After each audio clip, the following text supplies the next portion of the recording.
دوستان عزیز، هموطنان گرامی، 1 январ ساعت 18 در پلتفرم اویلا تیوی فیلم هنری دو به تماشابینان پیشنهاد می‌گردد. پیش از آن که شما را به تماشا دعوت نمایم، می‌خواهم چند حرف دل خویش را بگویم. این فیلم در یک روز آفریده نشده است. آن سراسیمه‌وار به نوار گرفته نشده است. چون این فیلم‌ها راهی طولانی دارند. فیلم‌های مؤلفی در سال‌های زیاد ساخته می‌شوند. برای ساختن فیلم هنری دو 3 سال وقت مصرف شده است. تنها برای نوشتن سناریو ما با مؤلف بختیار کریمов و استاد دانشگاه هم والری احدов 1.5 سال کار کردیم. 1.5 سال زندگی ما با اندیشه و شبهه و امید سپری شد. بعداً 1.5 سال دیگر آمادگی و ثبت و مونتاژ و صداگذاری ها. بازم با امید و شبهه و اندیشه های زیاد. آیا فیلم ما خوب می شده باشد؟ بله، کینوی مؤلفی تنها یک محصول نیست، آن صحبت است. صحبت درباره انسان، تقدیر، زمان و خود ما. خوشبختانه فیلم هنری دو در جهان راهی طولانی را طی نمود. آن را 33 جشنواره بین المللی پذیرفت و آن صاحب 27 جایزه گردید.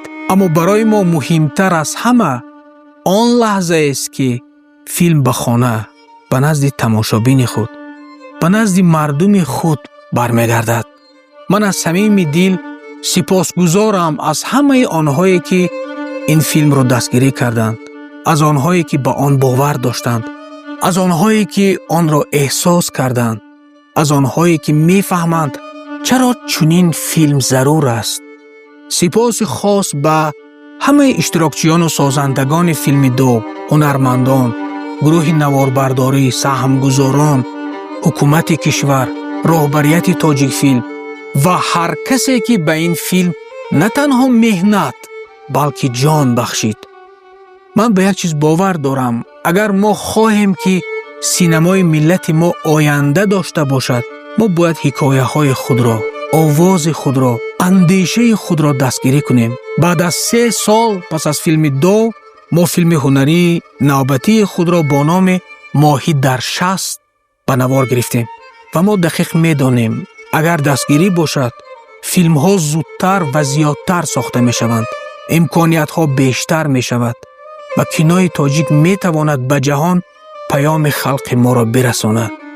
من از آن آدم هایی که این را می فهمند خیلی منت دارم، از آنهایی که می دانند کینوی واقعی وقت می خواهد، صبر می خواهد و بیش از همه باور می خواهد. 1 январ ساعت 18 شما را به تماشای فیلم هنری دو در پلتفرم اویلا تیوی دعوت میکنیم. فیلم را آرام تماشا کنید، با اهل اویلا، با دل.